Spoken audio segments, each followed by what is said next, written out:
Bismillah, alhamdulillah, wassalatu wassalamu ala rasulillah Sayyidina Muhammad ibn Abdullah wa ala alihi wa sahbihi wa man walah. Dalam hadis Rasulullah SAW mengatakan, barang siapa bernasab kepada selain orang tuanya, maka baginya laknat dari Allah dan para malaikat. Dan banyak lagi hadis-hadis ancaman tentang hal seperti ini, artinya orang menasabkan kepada bukan orang tuanya. Kemudian maka para ulama khususnya dari Sadah Al-Ba'alawi mereka mencatat, menghimpun nasab-nasab tadi sehingga terjaga dengan baik.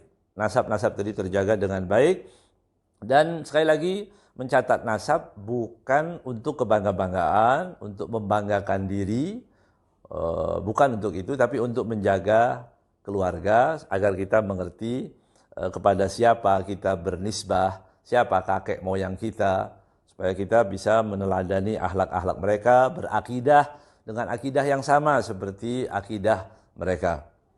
Itu tujuannya, menjaga nasab. Kemudian adapun saat ini banyak orang yang menisbahkan dirinya kepada habaib atau kepada duriyah, namun tidak melalui lembaga yang resmi. Itu lembaga di Indonesia ini ada Maktab Daimi.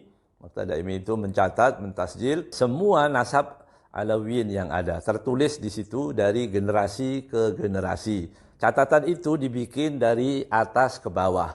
Jadi orang tua mendaftarkan, saya punya anak 5, tulis, nanti dicatat. Dari sudah dari dulu seperti itu, ya. Kemudian nanti anaknya lagi punya anak lagi, saya punya anak 2, namanya fulan-fulan, dicatat lagi. Terus ke bawah, valid. Maka pencatatan seperti itu valid karena dicatatnya dari atas ke bawah. Ya. Nah, beda dengan sekarang orang-orang rame-rame mengatakan bahwa saya mempunyai nasab, saya keturunan fulan, saya keturunan wali fulan, saya keturunan sunan fulan dan sebagainya. Tetapi catatan itu bukan dari atas ke bawah, tapi dari bawah ke atas. Saya keturunan yang ke-15, saya keturunan ke-20, saya keturunan. Bagaimana membuktikannya? Sulit.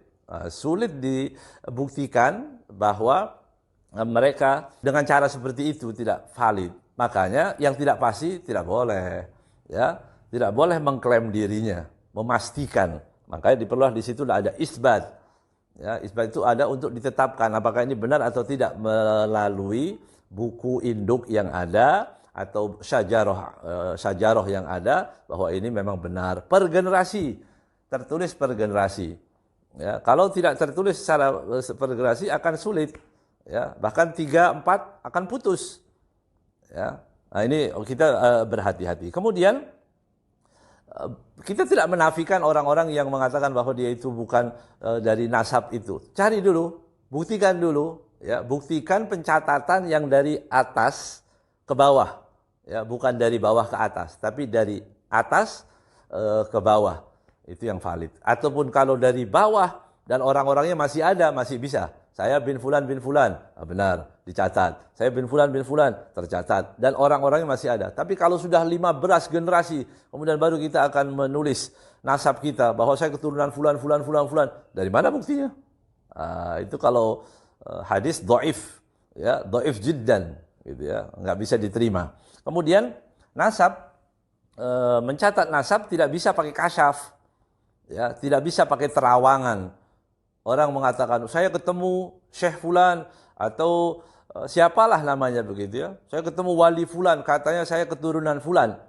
Itu nggak bisa, ya, nggak bisa. Sewali apapun dia, makanya pendahulu kita para habaib leluhur Alawiyin tidak pernah mencatat nasab pakai terawangan, pakai kasyaf-kasyaf, itu nggak ada. Nasab ada ahlinya, nasabah, orang ahli mencatat nasab, bukan pakai terawangan, bukan pakai kasyaf, bukan pakai tadi hal-hal yang di luar nalar, di luar ilmu yang tidak bisa dibuktikan kebenarannya.